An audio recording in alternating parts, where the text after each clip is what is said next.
Selamat siang, salam sejahtera buat kita semua. Perkenalkan, nama saya Nofri Elverida Sihotang. Di sini saya akan mempresentasikan hasil resume yang telah saya buat sebelumnya. Tugas ini dibuat untuk memenuhi perkuliahan pada mata kuliah Pengembangan Organisasi dan Birokrasi. Definisi organisasi. Organisasi adalah keseluruhan perpaduan unsur manusia dan non-manusia yang masing-masing memiliki fungsi dalam mencapai tujuan. Organisasi secara sistematik adalah sistem yang bersifat terbuka, seperti halnya sistem sosial. Sebab, organisasi mencakup orang dan tujuan-tujuan yang bergantung atas usaha orang untuk mencapai kinerja, hasil yang menjadi arah yang benar sebagai sistem sosial. Organisasi juga merupakan usaha orang yang dinamis dengan memanfaatkan mesin, peralatan, bahan mentah, fasilitas, dan uang yang memungkinkan orang-orang menghasilkan sejumlah barang dan pelayanan. Berikut ada unsur organisasi. Yang pertama, tujuan. Tujuan suatu organisasi adalah untuk menghasilkan barang dan pelayanan.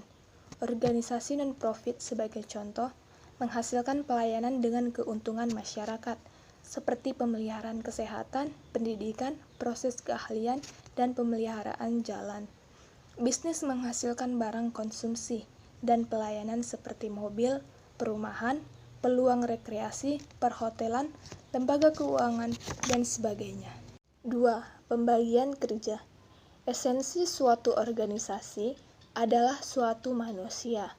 Proses melaksanakan pekerjaan ke dalam suatu komponen kecil yang melayani tujuan organisasi untuk melakukan oleh individu atau kelompok disebut pembagian kerja.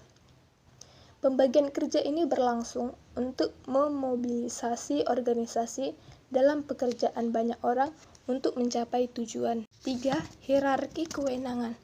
Kewenangan adalah hak untuk bertindak dan memerintah pribadi yang lain. Hierarki kewenangan adalah bila posisi kerja ditata agar pembagian kewenangan meningkat, memudahkan koordinasi. Seorang yang memiliki kewenangan tinggi dapat membuat keputusan yang menghasilkan dalam koordinasi lebih baik dan mengarahkan aktivitas kerja pada level rendah. Bentuk-bentuk organisasi. 1. Organisasi lini adalah bentuk organisasi yang di dalamnya terdapat garis wewenang yang berhubungan langsung secara vertikal antara atasan dan bawahan. 2. Organisasi lini dan staf adalah suatu bentuk organisasi di mana pelimpahan wewenang berlangsung secara vertikal dan sepenuhnya dari pimpinan ke kepala bagian di bawahannya serta masing-masing pejabat.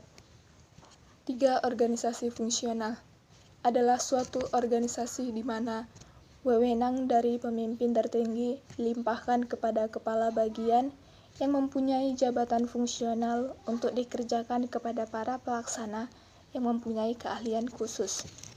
4. Organisasi fungsional dan garis adalah bentuk organisasi di mana wewenang dari pemimpin tertinggi dilimpahkan kepada kepala bagian di bawahannya yang mempunyai keahlian tertentu, serta sebagian dilimpahkan kepada pejabat fungsional yang koordinasinya tetap diserahkan kepada kepala bagian. Definisi pengembangan organisasi. Pada dasarnya, pengembangan organisasi adalah upaya terencana yang dilakukan untuk di tingkat organisasi, untuk meningkatkan efektivitas atau memungkinkan organisasi untuk mencapai sasaran strategisnya. Tujuan dari pengembangan organisasi adalah 1. Manajemen perubahan yang terencana. 2. Meningkatkan motivasi staf dan partisipasi. 3. Menghapus hambatan yang menghalangi pertumbuhan organisasi. 4. Membangun budaya kerja di mana ada perbaikan terus-menerus.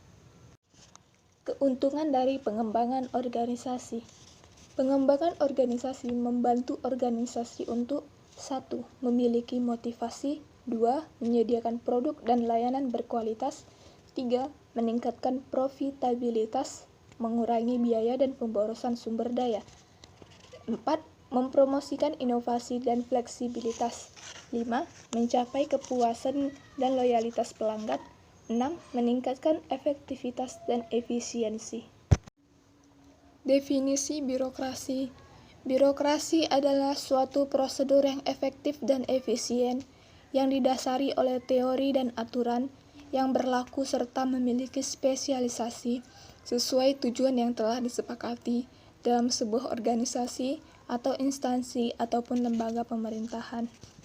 Menurut Bintoro Djokro Amidjojo, birokrasi dimaksudkan untuk mengorganisasi secara teratur suatu pekerjaan yang harus dilakukan oleh banyak orang. Dengan demikian, tujuan dari adanya birokrasi agar pekerjaan dapat diselesaikan dengan cepat dan terorganisasi. Bagaimana suatu pekerjaan yang banyak jumlahnya harus diselesaikan oleh banyak orang sehingga tidak terjadi tumpang tindih di dalam penyelesaiannya. Tujuan birokrasi. 1. Menjalankan program atau kegiatan tercapainya visi dan misi pemerintahan. 2. Memberikan pelayanan kepada masyarakat dan melakukan pembangunan secara netral serta profesional. 3. Mengaplikasikan seluruh aspek manajemen pemerintahan, mulai dari aspek perencanaan, koordinasi, pengawasan, preventif, represif, evaluasi, dan lain sebagainya. 4. Memberikan kemudahan bagi masyarakat untuk mengakses setiap layanan dan perlindungan. 5. Memberikan jaminan atas keberlangsungan sistem pemerintahan pada suatu negara. 6. Mendukung, mempermudah, mempercepat, meningkatkan efektivitas, serta efisiensi pencapaian dari beragam tujuan pemerintah.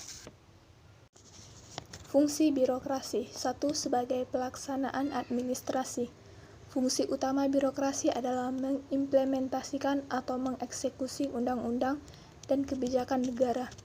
Pertama, peran pelaksanaan kebijakan, dalam mana peran ini ada di tangan politisi.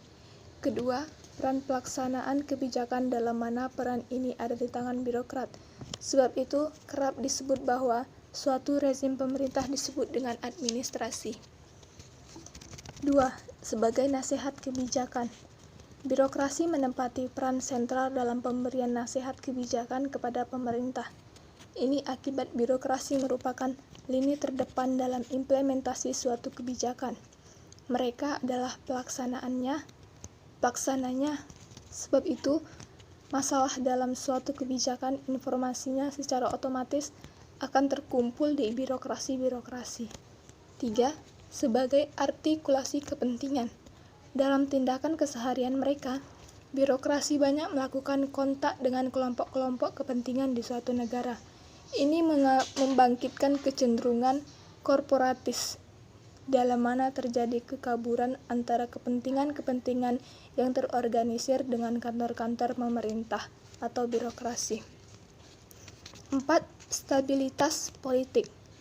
Birokrasi berperan sebagai stabilisator politik dalam arti fokus kerja mereka adalah stabilisasi dan kontinuitas sistem politik. Sekian presentasi yang dapat saya sampaikan. Apabila ada kata yang salah, saya mohon maaf dan saya akhiri. Terima kasih dan selamat siang.